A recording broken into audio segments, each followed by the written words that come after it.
Selamat pagi, salam sejahtera Bapak Ibu Saudara yang dikasihi Tuhan. Senang sekali rasanya kembali saya bisa mengisi sarapan pada pagi hari ini.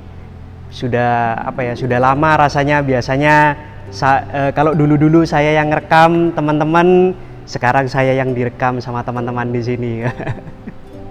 Jadi sedikit agak grogi. Ya, kita sudah tinggal beberapa hari ada di penghujung tahun 2020 dan banyak hal-hal yang tidak kita sangka-sangka, banyak hal yang mengejutkan, mengagetkan. Dan kalau dulu waktu saya awal nikah itu November 2019, kemudian ke 2020, siapa yang nyangka gitu. Kalau kita refleksi ke belakang, kita kilas balik ke belakang, siapa yang nyangka kalau 2020 akan seperti ini? Ada wabah, ada pandemi. Dulu waktu November 2019, waktu saya awal nikah, itu memang sudah ada kabar yang terdengar di Wuhan sudah ada penyakit baru yang mulai kelihatan, yang mulai terdeteksi. Tapi waktu itu juga saya berpikir, ya mungkin hanya di Wuhan aja, nggak akan menyebar gitu. Kemudian masuk Januari 2020 mulai menyebar ke negara-negara yang lain, masuk ke Februari mulai semakin luas. Kemudian di bulan Maret WHO mengumumkan kalau pandemi wabah, jadi skalanya global, skala dunia. Nah, kalau kita refleksi, kita sama-sama berpikir, kita merenungkan apa yang terjadi sepanjang tahun 2020, kalau dipikir-pikir tidak ada yang pasti di dunia ini. Gak ada yang hari ini begini kita tahu besok akan terjadi seperti apa, gak ada yang tahu. Manusia mungkin cuma bisa mengira-ngira, mungkin bisa memprediksi, tapi itu tidak semuanya bisa benar. Kebanyakan juga meleset. Nah, yang saya pelajari di sini, yang ingin saya bagikan buat Bapak Ibu, Saudara yang ada di rumah, kita hidup di dunia yang penuh ketidakpastian, tetapi kita punya Allah yang pasti. Amin. Kita punya Allah yang tidak berubah. Dari dulu, sekarang, dan sampai selama-lamanya. Dan yang akan datang tidak berubah. Hanya Yesus yang bisa jadi pengharapan kita. Hanya Yesus yang pasti, yang tidak berubah. Kalau kita mengandalkan mungkin ekonomi, uang misalnya.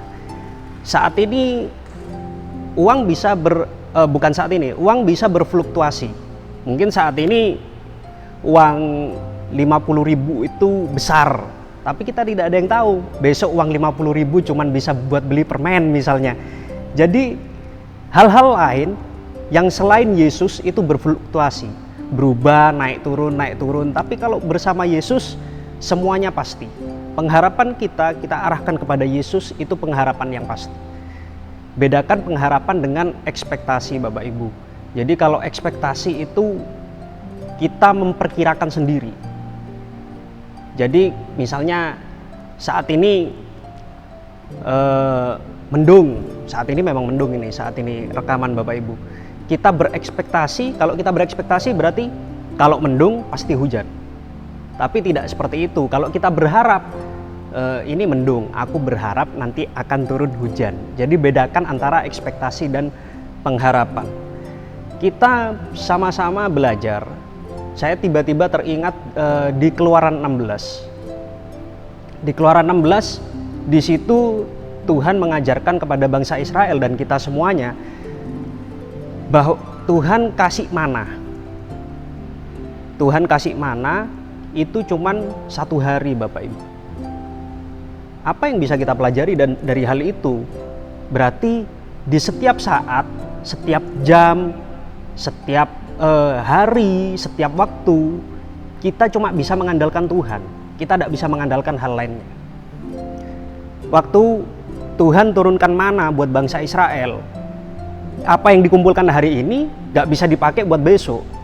Jadi begitu kita sengaja simpen untuk besok, mana itu akan busuk. Di situ kita belajar bahwa setiap jam, setiap saat, setiap hari, setiap waktu yang bisa kita andalkan cuma Tuhan. Yang bisa kita gantungkan diri kita ini cuma sama Tuhan. Sebagai penutup, mari kita sama-sama baca di Mazmur 62 ayat 6. Hanya pada Allah saja kiranya aku tenang, sebab daripadanyalah harapanku. Amin. Kiranya renungan pada pagi hari ini bisa membawa kita semakin menguatkan harapan kita kepada Tuhan, bisa membawa kita semakin lebih dekat lagi kepada Tuhan, dan kita menatap hari depan, kita menatap tahun 2021 dengan penuh semangat dan dengan penuh rasa sadar bahwa kita hanya bisa bersandar kepada Yesus saja. Terima kasih, Tuhan Yesus memberkati.